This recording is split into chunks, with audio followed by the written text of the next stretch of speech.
5వ తారీఖున అంటే వచ్చే నెల 5వ తారీఖున రాష్ట్ర వ్యాపితంగా ప్రతి జిల్లా హెడ్ క్వార్టర్లోనూ కలెక్టర్ను కలిసి విద్యార్థులతోనూ విద్యార్థుల తల్లిదండ్రులతోనూ వైఎస్ఆర్సీపీ నాయకులతోనూ కలిసి వెళ్ళి ఒక డిమాండ్ పత్రాన్ని ఇవ్వాలని వైఎస్ఆర్ కాంగ్రెస్ పార్టీ నిర్ణయించింది. దీన్నే మేము ఫీజు పోరుగా అభివర్ణిస్తున్నాం. ఎందుకు ఫీజు పోరు అంటే చంద్రబాబు నాయుడు గారు అధికారంలోకి వచ్చిన తర్వాత ఫీజు రీఎంబర్స్మెంట్ చెల్లించడంలో విఫలమయ్యారు. సుమారుగా 2,800 కోట్ల రూపాయలు యాజమాన్యాలకు బకాయి పడ్డారు. దానితో పాటు విద్యా దీవెన, వసతి దీవెన సుమారుగా 1,100 కోట్ల రూపాయలు, మొత్తం 3,900 కోట్ల రూపాయలు బకాయిలు పడటం వలన విద్యార్థులు చాలా ఇబ్బంది పడుతున్నారు. ఏ విధంగా అంటే యాజమాన్యాలు ఫీజు చెల్లించకపోతే ఏం చేస్తారు? క్లాసుకు రావద్దంటారు, లేదు సర్టిఫికెట్లు ఇవ్వమంటారు. మీరు క్లాసుకు రావాల్సిన అవసరం లేదు, మాకు ప్రభుత్వం కట్టవలసినటువంటి ఫీజులు కట్టడం లేదు, మేము ఎలా నడుపుతాం కాలేజీలను, కళాశాలను, అందువల్ల మీరన్నా కట్టండి లేకపోతే మానేయండి అనేటువంటి ధోరణితో వాళ్ళ మేనేజ్మెంట్ గత్యంతరం లేని పరిస్థితుల్లో వాళ్ళు అలా యాక్ట్ చేస్తున్నారు. ఏం జరుగుతుంది? చివరికి విద్యార్థులు కళాశాలకు వెళ్ళలేని పరిస్థితి. పేద విద్యార్థులైతే ఏ కూలికో నాలికో వెళ్ళి కాలం గడపాల్సినటువంటి పరిస్థితి.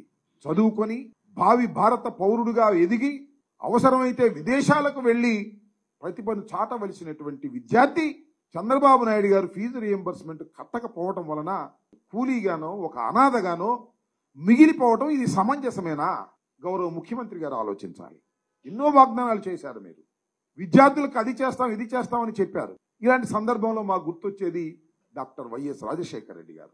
ఫీజు రీఎంబర్స్మెంట్ని దేశంలో ఎక్కడా లేకపోయినా ఈ ఆంధ్ర రాష్ట్రంలో ప్రవేశపెట్టి ప్రతి పేద విద్యార్థి చదువుకోవాలి, ఫీజులు వారికి భారం కాకూడదు, తల్లిదండ్రులకు భారం కాకూడదు అని భావించినటువంటి తొలి ముఖ్యమంత్రి వైఎస్ రాజశేఖర రెడ్డి గారు.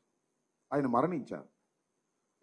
మళ్ళా చంద్రబాబు నాయుడు గారు వచ్చిన తర్వాత కూడా 2,800 కోట్ల రూపాయలు బకాయిలు పెట్టి దిగిపోయాడు.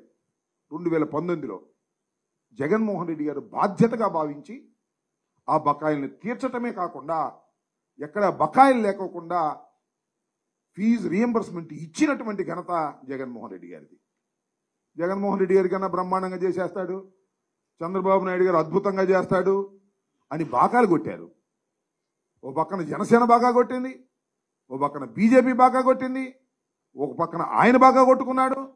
బ్రహ్మాండంగా చేస్తారేమో, ఐదో తల్లికి వందనం, 2 పిల్లలకి ఇస్తారు, 3 పిల్లలకి ఇస్తారు, 4 పిల్లలకి ఇస్తారు, అవసరమైతే కనని ఇంకా వరుసనే వాళ్ళకి కూడా ఇచ్చేస్తానని చెప్తే నిజమని నమ్మి ఓట్లు వేసి అధికారంలోకి వస్తే ఏంది చంద్రబాబు నాయుడు గారు మీరు చేస్తున్న పని అని ఈ సందర్భంగా అడుగుతా ఉన్నాం. దీనికి మీ మీద ఒత్తిడి పెంచడం కోసం ఒక ప్రధాన ప్రతిపక్షమైనటువంటి వైఎస్ఆర్ కాంగ్రెస్ పార్టీ 40% ఓట్ షేరుని సాధించుకున్నటువంటి వైఎస్ఆర్ కాంగ్రెస్ పార్టీ అనేక ఉద్యమాల్లో భాగంగా ఈ ఉద్యమాన్ని కూడా చేపట్టడం జరిగిందని మనం చేస్తున్నాం. ఇంతకుముందు రైతులకు సంబంధించినటువంటి ఉద్యమం చేశాం. ఇవాళ 5వ తారీఖున, వచ్చే 5వ తారీఖున పెద్ద ఎత్తున విద్యార్థులతోనూ విద్యార్థుల తల్లిదండ్రులతోనూ వైఎస్ఆర్సీపీ నాయకులతోనూ కలిసి వెళ్ళి ఒక డిమాండ్ పత్రాన్ని మొదటి అడుగుగా ప్రతి కలెక్టరేట్లోనూ ఇచ్చి ఒక ప్రయత్నం చేస్తాం.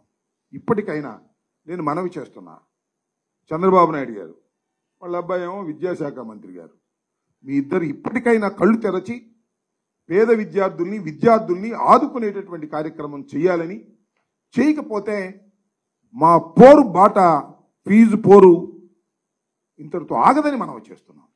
మరింత ముందుకు వెళ్ళి మేము మీ మెడలు వంచేటటువంటి కార్యక్రమం కూడా చేయటం అనేది ప్రజాస్వామ్యంలో ప్రధాన ప్రతిపక్షంగా ఉన్న మా బాధ్యత అని ఈ సందర్భంగా నేను మనవి చేస్తూ, మీరు 5వ తారీఖు లోపల 3,900 కోట్లు చెల్లించేయండి, మాకేం అభ్యంతరం లేదు, శభాష్ అని ఒక స్టేట్మెంట్ కూడా ఇస్తాం మీ మీద.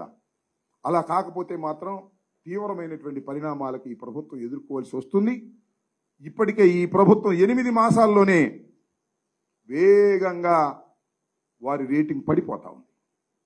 ప్రజలు దూషిస్తున్నారు. చంద్రబాబు నాయుడు గారు ఏం చెప్పారు, వాళ్ళు ఏం చేస్తున్నారు, ఎందుకు మమ్మల్ని ఈ విధంగా మోసం చేశారు? చంద్రబాబు నాయుడు 420 అంటే తెలుగుదేశం వాళ్ళు గావుకేకలు పెట్టారు. ఇవాళ జరుగుతుంది 420 కార్యక్రమమే కదా అనేటువంటి మాట వస్తుంది. దీన్ని ఇప్పటికైనా సరి చేసుకోవాల్సిందిగా వైఎస్ఆర్ కాంగ్రెస్ పార్టీ తరపున అధికారంలో ఉన్నటువంటి తెలుగుదేశం పార్టీకి, ముఖ్యమంత్రి గారికి, విద్యాశాఖ మంత్రి గారికి సవినయంగా విజ్ఞప్తి చేస్తున్నాం. లేకపోతే మా పోరు బాటని తీవ్రతరం చేస్తామని కూడా ఈ సందర్భంగా తెలియపరుస్తున్నాం.